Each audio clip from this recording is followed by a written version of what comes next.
오늘은 저와 여러분들이 다니엘서 5장 1절에서 9절 말씀으로 벽에 글을 쓰신 하나님이라는 제목으로 은혜를 나누고자 합니다. 오늘 다니엘서 5장에 나오는 글씨는 하나님께서 직접 쓰신 글씨입니다. 그 메시지는 분명했지만 확실히 일어날 사건입니다. 하나님과 상관없이 스스로 무적이라고 믿는 사람들에게 재난이 일어날 것이라는 내용이 오늘 벽에 쓰신 글씨라는 거죠. 벨사살에게 손가락이 나타나 글씨를 쓰게 된 것은 자신의 권력과 나라의 힘을 믿고 하나님을 업신여긴 죄를 지적하기 위해서 하나님이 쓰신 겁니다. 하나님이 쓰신 메네메네 데겔 우바르 신이라는 이 뜻은 세고 무게를 달고 나눈다라는 의미입니다. 이것은 하나님께서 벨사살에게 주시는 경고와 심판의 말씀입니다. 벨사살은 자기가 가진 권력을 가지고 누구도 두려워하지 않았고 자기 마음대로 살았던 사람입니다. 그렇게 자기가 주인이라고 생각했지만 사실 이 세상의 주인은 따로 있었습니다. 벨사살은 자기가 이 세상을 세며 자기가 이 세상의 무게를 달고 자기가 이 세상을 나누면서 산다고 생각을 했는데 실상은 하나님께서 그 벨사살을 세고 달고 나누고 계셨다라는 사실을 벨사살이 몰랐다는 거죠. 그는 자기가 세고 달아서 자기 마음에 원하는 대로 마음대로 할 수 있다고 생각했으나 그러나 정작 자신이 하나님에 의해서 판단을 받아 심판을 받게 될 거라는 사실을 알지 못했습니다. 여러분, 이 사건을 통해서 우리는 하나님보다 자신을 더 높이는 세상 나라나 지도자들이 하는 약속의 안전을 우리는 신뢰하면 안 된다라는 사실을 배우게 됩니다. 우리가 살아갈 때 우리가 이 세상의 주인이 아니며 참 주인 되시는 하나님께 순종하며 살아야 한다는 것을 우리가 오늘 말씀을 통해 배우는 겁니다. 여러분, 반역의 결과를 알면 하나님의 경고의 주의를 기울일 뿐만 아니라 열심히 다른 사람에게 하나님의 심판을 경고하게 될 것입니다. 여러분이 이런 세상에서 살아가는 우리가 그러면 어떻게 살아가야 되는가? 첫 번째로 뭐냐면 우리는 세상의 약속을 경계해야 한다는 겁니다. 하나님께서 메네메네 데겔 우바르 신이라고 쓰신 이유는 세상이 약속하는 안전을 신뢰하지 말라는 거예요. 히브리 사람들은 바벨론 제국의 패배해서 포로 생활을 하고 있었지만 분명한 것은 하나님은 여전히 그들과 함께 계셨고 하나님은 여전히 그들을 다스리고 계신다는 사실입니다. 이들이 비록 하나님의 손길을 찾기 힘들어도 이들이 자신과 함께하는 그 하나님을 경험하기 힘들어도 하나님을 신뢰해야 한다는 사실을 말씀을 통해 계속 배워가고 있는 겁니다. 저와 여러분도 마찬가지예요. 여러분, 비록 우리가 처한 환경과 상황 때문에 미처 하나님의 손길을 느끼지 못하고 경험하지 못하는 듯하지만 하나님께서는 여전히 여러분의 삶에 간섭하고 계심을 믿으시기 바랍니다. 다니엘서 4장 5장 사이는 대략 20년의 세월이 지납니다. 느부갓네살 왕에서 이제 이 오늘 본문에 나오는 느부갓네살 왕의 손자인 벨사살 왕까지의 기간이 20년이에요. 우리 3절에서 4절 말씀을 한번 읽어보도록 하겠습니다. 3절 4절 말씀입니다. 시작. 이에 예루살렘 하나님의 전 성소 중에서 탈취하여 온 금그릇을 가져오매 왕이 그 귀족들과 왕후들과 후궁들과 더불어 그것으로 마시더라. 그들이 술을 마시고는 그 금, 은, 구리, 쇠, 나무, 돌로 만든 신들을 찬양하니라. 아멘. 모든 권세를 가진 벨사살 왕, 여러분, 많은 귀족과 함께 화려하고 난잡한 잔치를 벌이고 있습니다. 그는 자신이 바벨론의 왕의 마지막이 되리라는 것을 알지 못하고 있어요.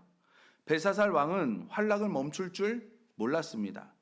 그는 하나님의 성전에서 탈취해온 신성한 그릇을 그 안에 포도주를 부어서 마심으로 하나님을 조롱하고 있습니다.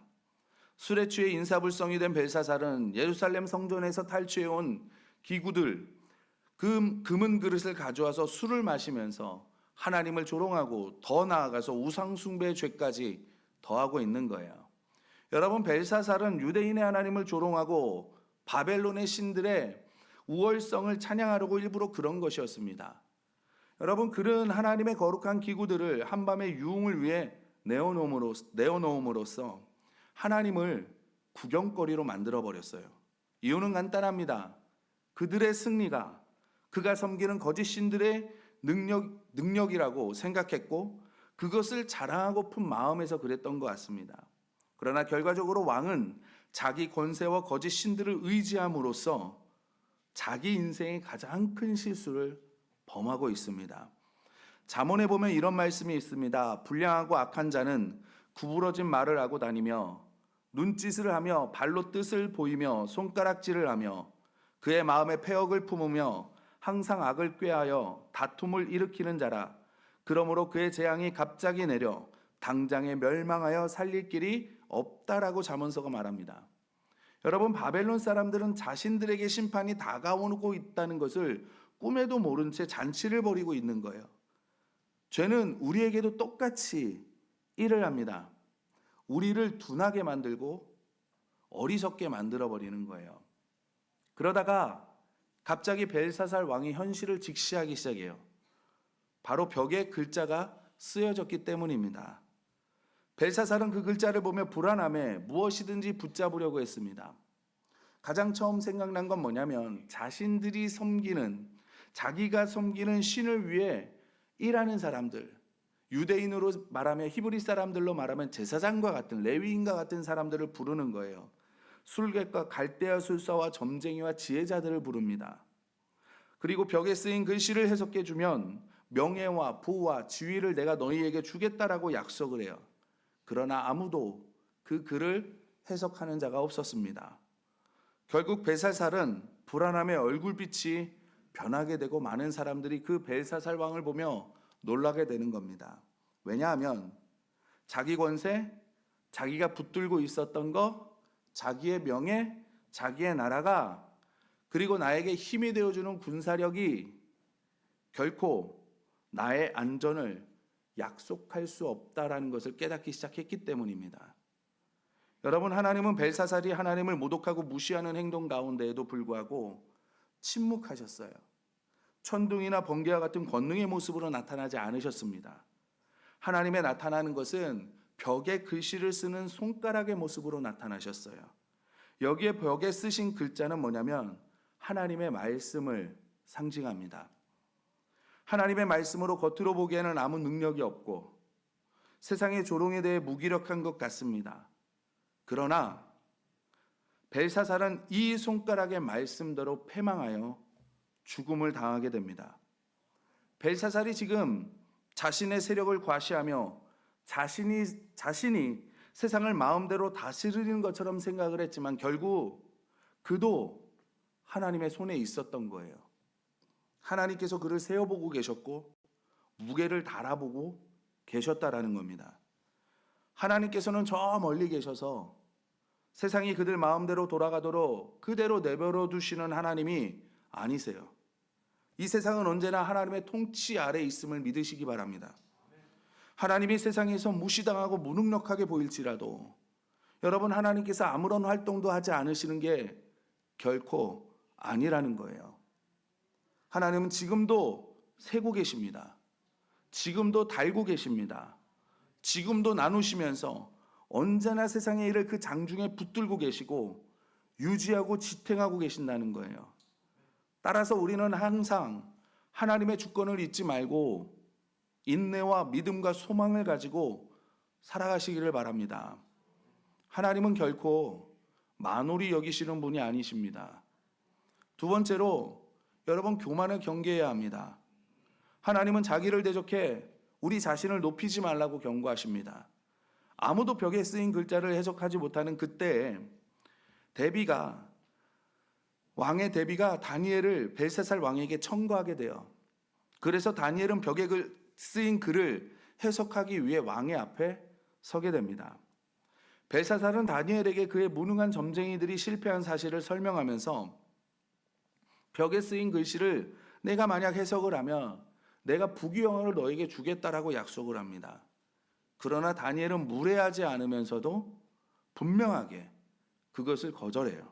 왜냐하면 자신이 지금 이 하나님의 말씀을 해석하는 지혜가 내 능력에서 나오는 게 아니라 하나님께로부터 나오는 것임을 알고 있었기 때문입니다. 그러면서 다니엘이 여러분, 벨사살 최근의 역사와 하나님에 대해서 말하고 있어요. 그것이 18절, 우리가 읽지는 않았지만 18절에서 이 나오는 뒤에 절 말씀입니다. 뭐라고 말하는지 한번 들어보시기 바랍니다. 지극히 높으신 하나님께서 벨사살의 할아버지인 느부갓네살 왕에게 영광으로 나라와 큰 권세를 누리는 특권을 주셨습니다. 하지만 느부갓네살이 교만하고 오만해지자 하나님은 그를 낮추셔서 소나 들나귀와 같은 짐승처럼 살게 하셨습니다. 그로 하여금 지극히 높으신 하나님이 사람 나라를 다스리시며 자기의 뜻대로 누구든지 그 자리에 세우시는 줄을 알게 하려 하셨기 때문입니다. 라고 말하는 거예요. 그러면서 이어서 이제는 다니엘의 벨사살 왕을 책망하기 시작합니다. 벨사살 왕이시여, 당신은 그것을 다 알고도 느부갓네살 왕과 같이 지금 똑같이 행동하고 계십니다. 심지어 당신은 선대보다 책임이 더 큽니다. 당신은 술과 우상 숭배로 지금 하나님을 모독하고 조롱하고 계십니다. 참으로 당신은 당신의 호흡을 주장하시고 당신 인생의 모든 길을 작정하시는 하나님께 영광을 돌리지 않으셨습니다. 그래서 지금 하나님께서 당신에게 당신의 최후를 보여주고 계신 것입니다. 다니엘이 왕에게 한 말을 통해서 우리는 하나님보다 자신을 더 높인 자의 최후를 보게 됩니다. 벨사살이 자신을 얼마나 대단하게 여기는지와 상관없이 하나님은 그의 현실을 보셨고 그가 자신을 있는 그대로 볼 수 있게 하신 거예요. 그렇기 때문에 벨사살은 두렵고 떨릴 수밖에 없는 겁니다. 여러분, 우리는 이 다니엘을 보면서 우리가 왜 또한 예수님을 믿는지가 중요한지를 알게 됩니다. 제가 어디서 들은 얘기인데 아프리카에서 가끔 코브라가 새를 잡아먹는데요. 아니, 어떻게 하늘을 나는 새를 코브라가 잡아먹느냐? 그런데 보면 어떻게 하냐면 코브라가 목을 길게 내고 길게 빼고 혀를 낼름낼름 거린다 그럽니다. 그리고 코브라 목이 좀 이렇게 불룩하잖아요. 그걸 활짝 핀대요. 그러면 가끔 새가 그걸 보고 왜 그런지 모르겠지만 그거를 보면서 매료돼 가지고 땅에 딱 내려온답니다. 더 가까이서 보려고. 그때 코브라가 새를 잡아먹는데요. 이걸 보면서 뭡니까? 날개가 있으면 뭐합니까? 땅만 보면 떨어지는데 하나님의 말씀이 우리에게 있으면 뭐합니까? 우리가 교만한데. 예수를 믿는 게 가장 중요한 이유가 뭐냐면, 그래서 우리는 느끼지 못하지만 우리가 일상으로 돌아가면 그 안에는 세상의 질서를 쫓는 사람들이 있고 하나님의 질서를 쫓는 사람들이 있습니다. 이것을 성경의 말로 바꿔서 이야기를 하면 마귀를 돕는 사람이 있고 하나님을 돕는 사람이 있다는 거예요. 왜 하나님께서 우리에게 성경 말씀을 주셨습니까? 그것은 우리가 이 땅을 살아가면서 마귀를 돕지 말고 하나님을 돕는 삶을 살라는 겁니다. 여러분, 그래서 우리가 원칙과 법을 모르면 인생이 굉장히 복잡해지는 거예요. 여러분, 싱가포르 여행을 다녀온 사람에게 제가 물어봤습니다. 싱가포르이 정말 그렇게 깨끗하냐고. 깨끗하대요. 사람들이 질서를 잘 지키냐 물어보니까 질서를 그렇게 잘 지킨대요. 그래서 야, 대단하다. 그런데 여러분, 그럴 수밖에 없을 것 같아요. 저라도 지킬 것 같아요. 왜냐하면 무단횡단하면 벌금이 얼마인 줄 아십니까? 3만 원에서 150만 원까지 올라갑니다. 그것도 안 되면 3개월 징역을 살게 돼요. 무단 쓰레기 투기를 하면 얼마를 벌금을 무는 줄 아십니까? 45만 원에서 300만 원이래요. 싱가포르에는 껌이 없는 거 아시죠? 그 껌을 반입하거나 껌을 판매하잖아요. 여러분, 벌금이 얼마인 줄 아십니까? 1,500만 원이래요. 어기시겠습니까? 저 같으면 못 어길 것 같아요. 여러분, 우리가 잘 살려면 법을 알아야 하고 그거를 지켜야 하죠. 우리가 하나님의 나라의 백성으로 잘 살려면 하나님이 원하시는 것이 무엇인지, 우리가 하나님을 돕는 것이 무엇인지, 하나님 나라의 질서를 배우는 것이 중요하지 않겠습니까? 그런데 하나님 나라에 살면서 여러분, 우리는 내 맘대로 살 때가 너무나 많아요. 하나님의 질서를 따르지 않을 때도 너무나 많아요. 세상의 질서를 따르고 살 때가 너무나 많이 있습니다. 무단횡단 안 하면 되는데 여러분, 왜 손해보고 왜 빼앗기고 왜 마음이 상하고 왜 손해보면서 살아야 됩니까? 왜 우리가 받은 축복을 그냥 구멍난 전대처럼 흘려보내야 되는 겁니까? 아는 게 중요합니다. 법을 아는 게 중요하고 원칙을 아는 게 중요해요. 그래서 하나님께서 우리에게 성경 말씀을 주신 겁니다. 우리가 가는 삶의 방향이 어딘지, 삶의 목적이 어디인지 중요한 거예요. 여러분, 빨리 가는 게 중요한 거겠습니까? 방향이 중요하겠습니까? 방향이 중요한 거예요. 우리는 열심히 살았는데 나중에 하나님 앞에 서서 보았더니 너 뭐하다 살아왔니? 나 하나님을 위해서 살다 왔습니다. 근데 야, 방향이 틀렸어. 말하면 그걸 어떻게 돌이키실 겁니까? 여러분, 우리가 왜 성경대로 교회를 세워나가고 왜 우리가 말씀대로 해보자라고 말합니까? 왜 우리가 가정교회를 하자고 이야기를 합니까? 이유는 하나예요. 하나님이 원하시는 교회를, 주님이 원하시는 교회를 세우자는 겁니다. 나중에 하나님께서 저와 여러분을 부르셔서 너 뭐하다 왔니? 라고 물어볼 때 우리가 자신 있게 하나님을 위한 교회를, 주님을 위한 교회를 세우고 왔습니다. 세우다 왔습니다. 우리가 말해야 되잖아요. 그런데 평생을 투자했던 그 교회가 주님이 원하시는 교회가 아니라면, 내가 하나님을 원하는 교회를 세우다 왔습니다. 내가 하나님의 일을 하다 왔습니다. 그거 아니야. 방향이 틀렸어. 라고 말하면 우리가 하나님 앞에 섰을 때 어떻게 그거를 돌이키겠냐는 거예요. 빨리 가는 게 중요한 게 아니라 바른 방향으로 가는 게 중요합니다. 항상 우리 삶 속에 내가 잘 살고 있는지, 바르게 살고 있는지, 우리의 사명은 이것을 사람들에게 가르쳐주고 보여주는 사명을 받은 자들입니다. 인생의 목적 방향이 뭔지, 여러분이 내가 왜 돈을 벌어야 되는지, 내가 왜 이 땅에서 좀 명예도 얻어야 되고 잘 돼야 되는지, 왜 내 자녀들이 열심히 공부해야 되는지, 내가 왜 회사에서 출세를 해야 되는지, 승진해야 되는지, 여러분 이거를 모르면 인생이 힘들어지는 거예요. 세상 사람들은 자기를 이야기합니다. 벨사살 왕이 그런 거잖아요. 하나님이 그 자리에 앉혔다고 얘기를 했는데 벨사살 왕을 뭐라고 얘기해요? 내가 앉았다고 얘기하잖아요. 그래서 교만해지는 겁니다. 왜냐하면 자기가 이룬 것이라고 생각하기 때문에 그래요. 그러나 우리는 하나님의 나라를 위해서 생육하고 번성하고 충만하기 위해서 잃어버렸던 것들을 다시 되찾고 하나님의 나라를 빨리 되돌려드리기 위해서 주님이 원하시는 교회를 세우고 주님이 사랑하는 저 영혼을 주님께 인도하고 복음을 전하고 예수님을 닮아가듯, 내가 예수님을 닮아가기로 노력하듯 나를 닮은 제자를 키우기 위해서, 여러분 우리는 목적이 분명하잖아요. 그래서 이런 목적에 부합되게 사는 사람에게 하나님께서 더 복을 주시는 겁니다. 왜요? 그 일 더 열심히 하라고요. 그런데 계속해서 엉뚱한 일을 하면 어떻게 돼요? 벨사살 왕처럼 엉뚱한 행동을 하면 어떻게 돼요? 거두어 가시는 겁니다. 우리는 언제든지, 저도 마찬가지예요. 벨사살처럼 될 수 있습니다. 교만하면 그렇게 되는 거예요. 그러나 벨사살이 아니라 다니엘은 어떻게 됩니까? 다니엘은 하나님이 높여주시잖아요. 저는 여러분들이 다니엘처럼 사시기를 바랍니다. 마지막으로 회개의 영성이 있어야 됩니다. 다른 말로 하면 기도해야 된다는 거예요.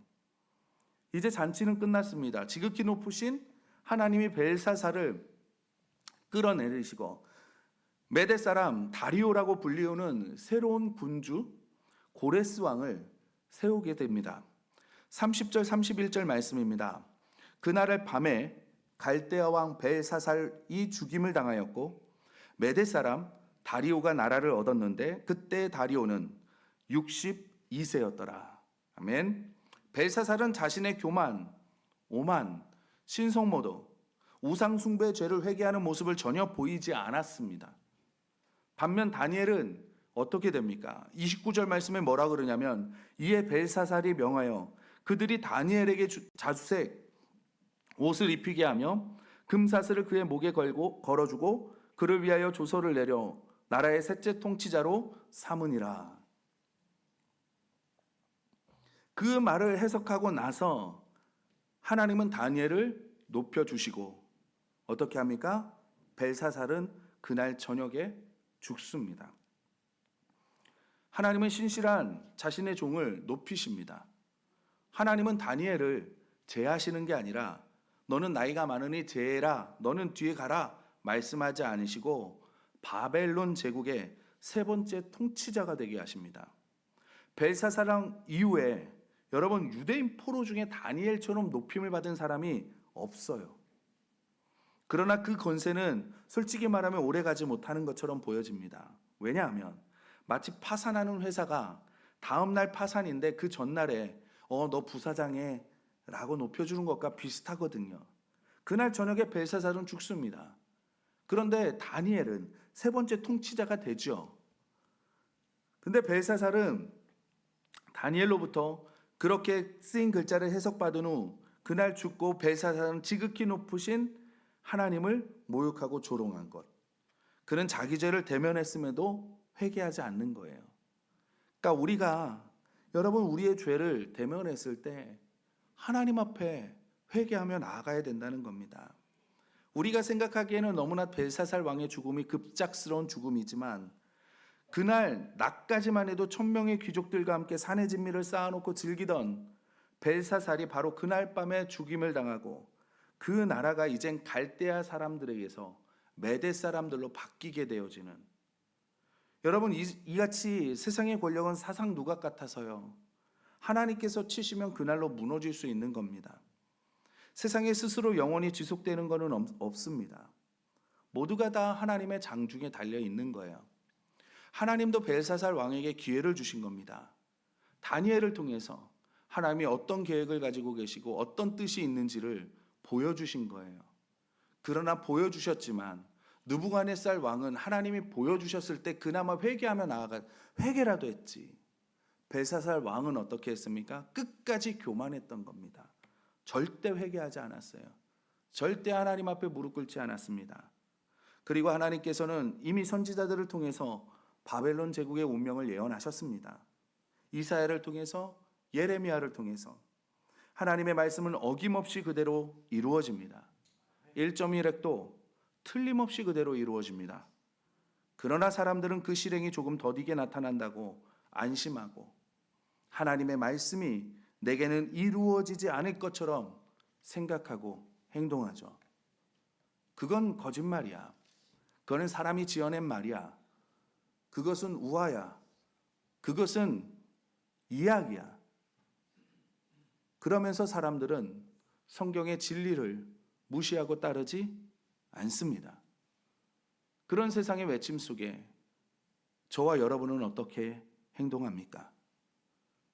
우리가 하나님의 구원을 경험하고 축복을 경험하려면 여러분 우리가 이 말씀처럼 하나님이 우리의 자신들을 보여줄 때 우리는 하나님 앞에 부르짖고 기도해야 된다는 거예요. 여러분 기도가 없으면 하나님께서 일하지 않으십니다. 왜냐하면 창세기 3장 15절에서 하나님께서 말씀하시기를 여자와 여자의 후손이 뱀과 뱀의 후손을 때려잡는다라고 말씀하셨기 때문에 그렇습니다. 그런데 이것을 예수님께서만 이루신다라고 생각한다면 우리는 반밖에 이해하지 못하는 거예요. 예수님이 오셔서 십자가와 부활과 승천 사건을 통해서 우리에게 다시 마귀와 싸울 수 있는 자격을 주셨습니다. 우리가 스스로는 하나님께 나아갈 수 없기 때문에 하나님의 공급을 받아야 우리가 싸울 수 있는데 우리가 이미 힘이 빠진 상태이기 때문에 우리가 능력을 잃어버린 상태이기 때문에 우리가 마귀의 자식이 되어버렸기 때문에 통치권을 상실한 상태이기 때문에 우리가 그 모습으로는 뱀과 뱀의 후손과는 싸울 수가 없는 거예요. 그래서 우리 속에 찾아오셔서 다시 우리가 하나님의 자녀가 되게 하시고 우리에게 다시 기름을 부어주셔서 우리에게 능력을 주셔서 우리에게 힘을 주셔서 우리에게 다시 권세를 주신 다음에 우리가 마귀와 싸우게 하시는 겁니다. 마태복음 16장에 보면 예수님께서 뭐라고 말씀하십니까? 내가 너희에게 뭘 주신다고 해요? 천국 열쇠를 주겠다. 너희가 땅에서 풀면 하늘에서도 풀릴 것이고 너희가 땅에서 매면 하늘에서도 메어지리라.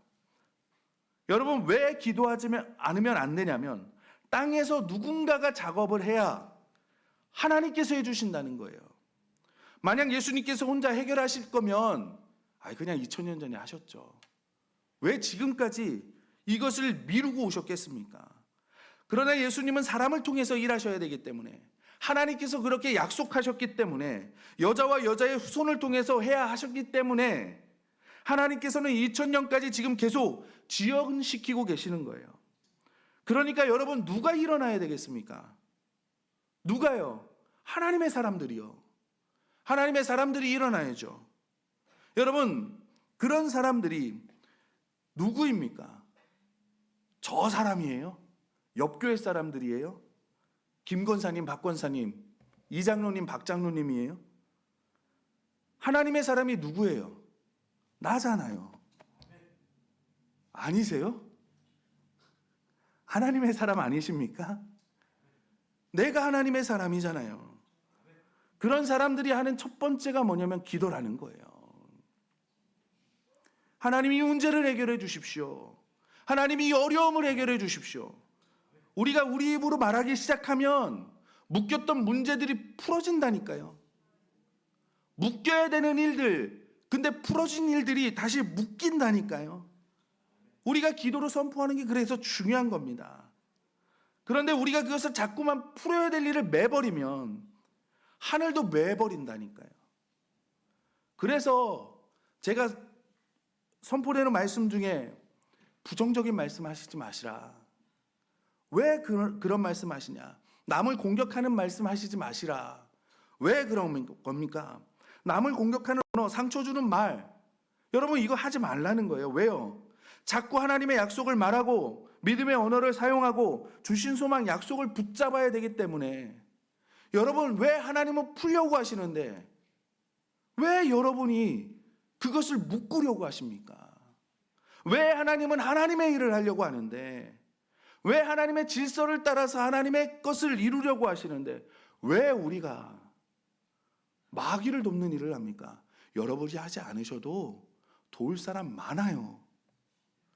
굳이 왜 내가 그것을 섣불지고 불에 들어가시려고 하십니까? 그러면 우리가 적용해 봅시다.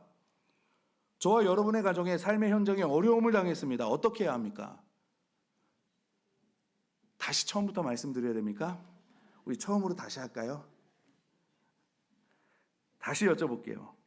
어떻게 해야 됩니까? 기도해야 되죠. 왜 부르짖는 기도가 중요하냐? 어린아이처럼 부르짖으라는 거예요. 어린아이는 부모님을 의지하잖아요. 부모님이 뭐라고 얘기해도 다 믿고 그냥 가잖아요. 저의 자녀들은 그러던데, 어렸을 때. 어린아이는 그런 거잖아요. 하나님이 무엇을 원하시겠습니까? 어린아이처럼 하나님을 의지하고 가라는 거예요. 부르짖으라는 거예요. 돌아오기를 원하신다는 거예요. 부르짖으라 내가 응답하겠다. 성경에서 부르짖으라는 이야기가 얼마나 많이 나옵니까?